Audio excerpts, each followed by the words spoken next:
Hello everyone, welcome back again to my YouTube channel. So today I'm going to be showing you guys how to make a 720 degrees flare.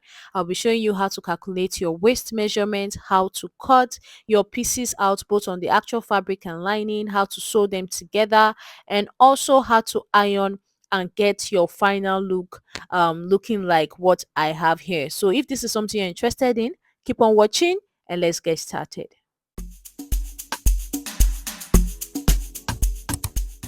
So guys, these are the materials here that I want to use to show you guys how to go about this 720 degrees flare. Okay, so I'm going to be using the materials here. I have this paper here that we're going to be using to calculate, and of course I have my crinoline here. We are going to be using a crinoline as well. This will help it to stand better. I also have this actual fabric here. I have about 2 yards of fabric here, but you don't need a lot of fabric as well. So let's go ahead and first of all start with the calculation. So let's assume you are making a 360 degrees flare. For a 360 degrees flare, what you would do is, let's assume my waist measurement is 28 for this tutorial. You're going to divide that 28 by 4, and whatever you get is what you are going to use as to calculate the round waist for your flare. So now 28 divided by 4 is 7. So if I was making a 360 degrees flare, I'm going to use 7 for my curve, and I'll be cutting out only one piece. Now for 720 degrees flare, we are going to be cutting out two 360 degrees flares.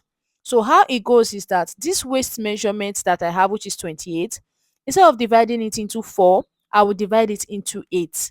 And once you divide my waist measurement 28 into 8, it gives me 3.5.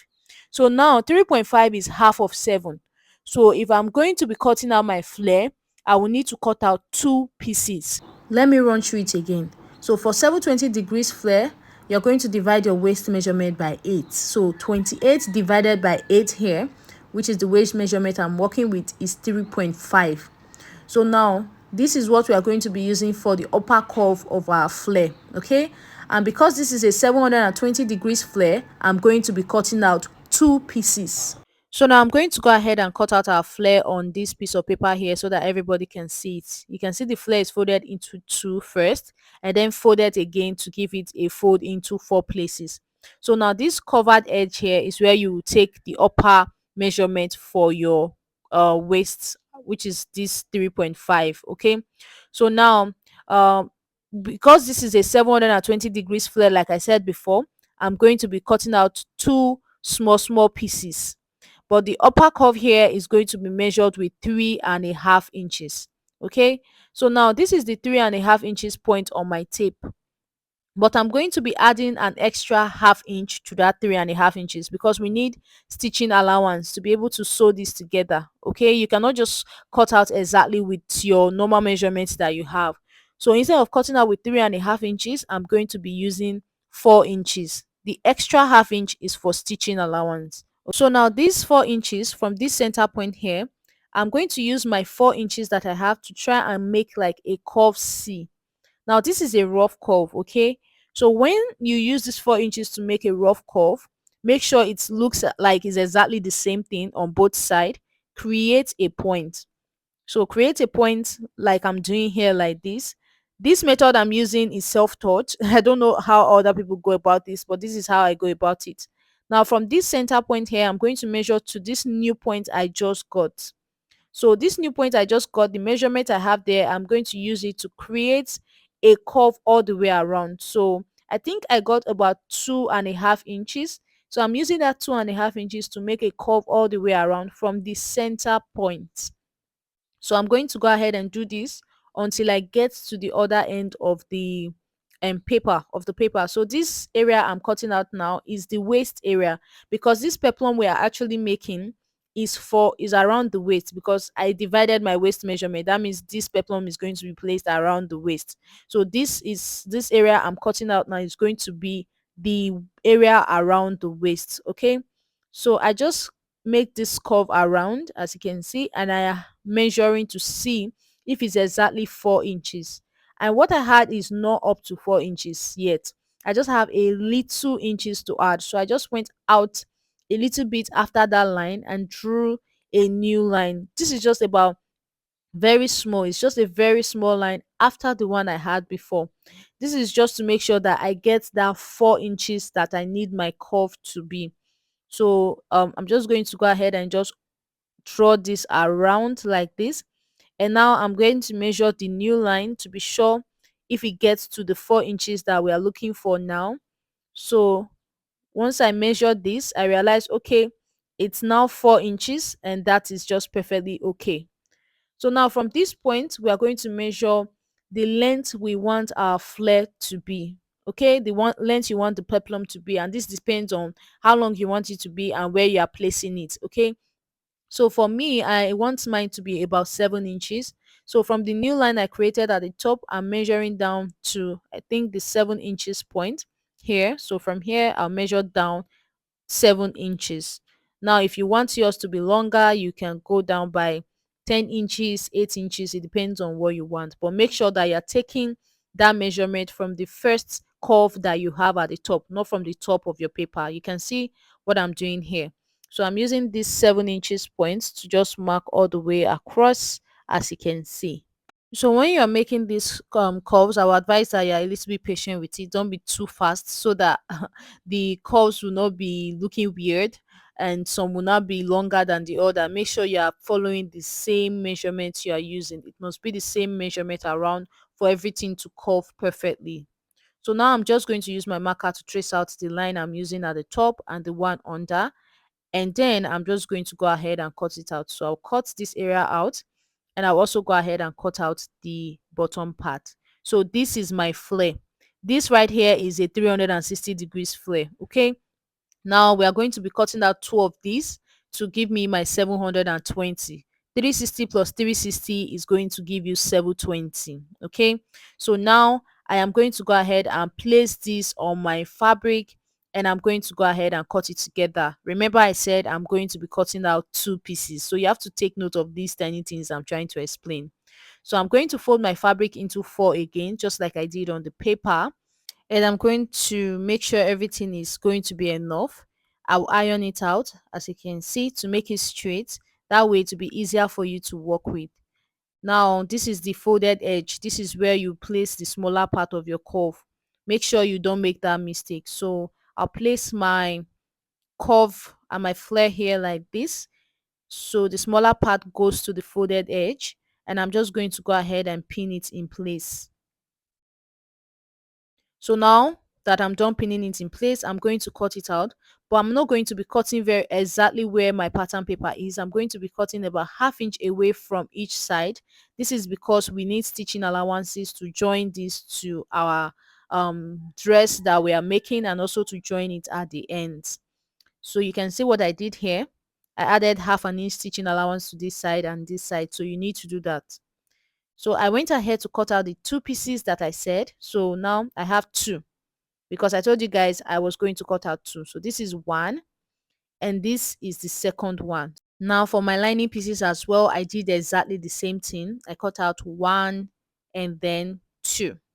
Okay, so now what I'm going to go ahead and do is to iron my hairstay to all the pieces that I have here. I'm marking the wrong side of my actual fabric because we're going to be ironing the hairstay to the wrong side.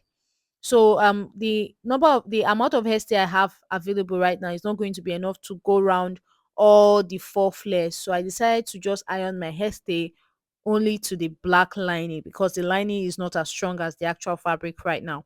But if you have enough hairstay, you need to iron hairstay to all the pieces. Okay. So I'm going to go ahead and iron my hairstay to the black linings right now, and I'll be right back. Make sure if you're ironing to your actual fabric, you iron to the wrong sides. So guys, I've ironed the hairstay to the lining pieces. Like I said before, you need, especially if you are making a reversible peplum, like in my last tutorial, you will need to iron hairstay to the actual fabric as well. Okay. So now um I am going to go ahead and fold my flare into two, and I'll cut out one part because we need to join the two pieces together for it to be able to go around our waist. This is just one part. So I'll also cut out this other part, just fold it into two. You see, fold it into two equal halves, and then go ahead and cut out one part of it.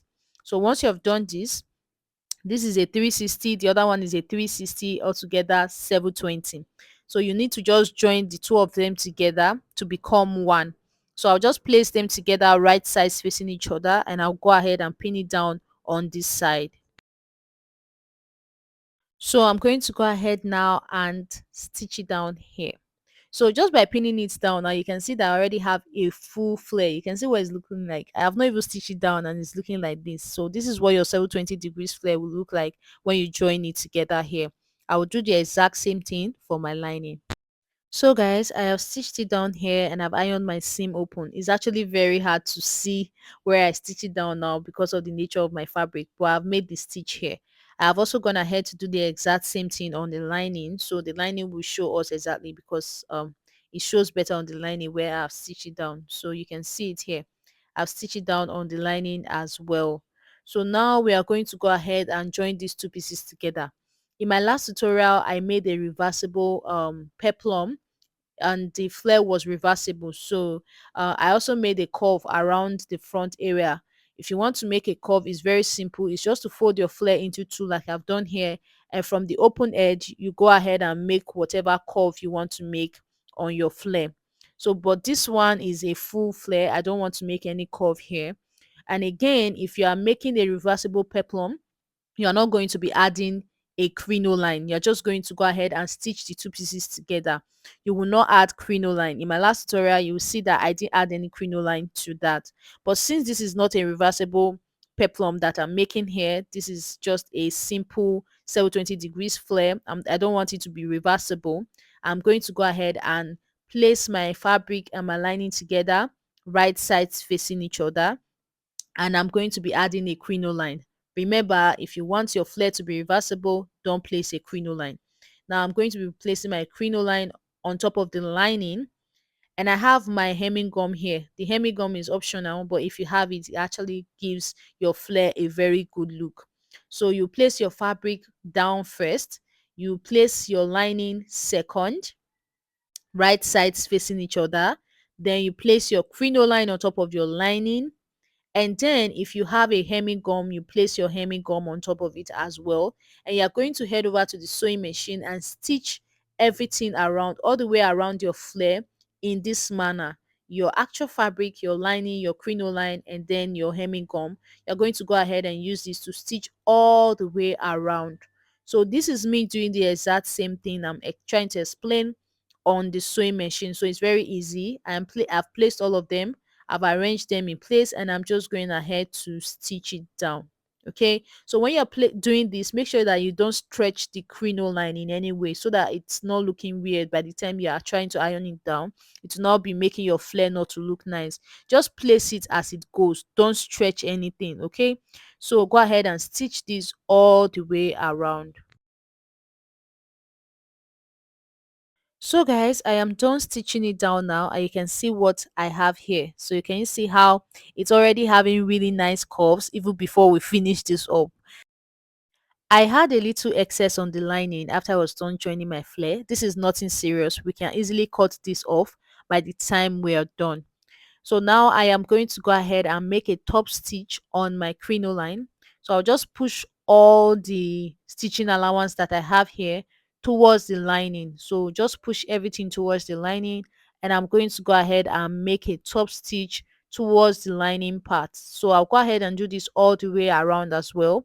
It can be a little bit hard to do, but I would say just be patient with it. Push everything to one side, which is the lining part, and stitch it down. So guys, this is what it looks like after I was done making the top stitch towards the lining. Now I am just going to go ahead and trim off the excess I have here, and also on the other side. I've noticed that sometimes when you actually um stitch down your flare, the lining is actually having the tendency of being a little bit too long. I've never had a situation where the actual fabric is too long. It's usually the lining to being too long. So it's very easy. All you have to do is trim it off. And now I'm turning everything over, and I'm just pinning down the side. So turn it over to the wrong side and pin down the rough side that is left. So I'm just going to go ahead and pin this down for the both edges, and I'm going to stitch these areas down. So now I'll go ahead and stitch it down here and here. So guys, I'm done making the stitches on the sides. Now you can see how it looks neat. So we are going to go ahead and just iron it out. I'm just doing the ironing. I'm focusing a lot on the end so that the lining is not showing on the front part. So I'm just going to go ahead and iron this out all the way around.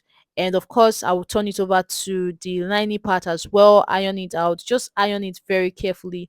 I'm using a steam iron. This actually gives you a better effect. So after I was done ironing out everything, this is what my peplum looks like. So you can see how the flare are standing.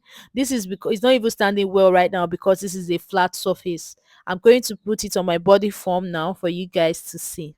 So guys, this is the final look on my body form. You can see how nice it's sitting and you can see how full the flare is. Thank you so much for watching guys. I'll see you in my next one. Bye.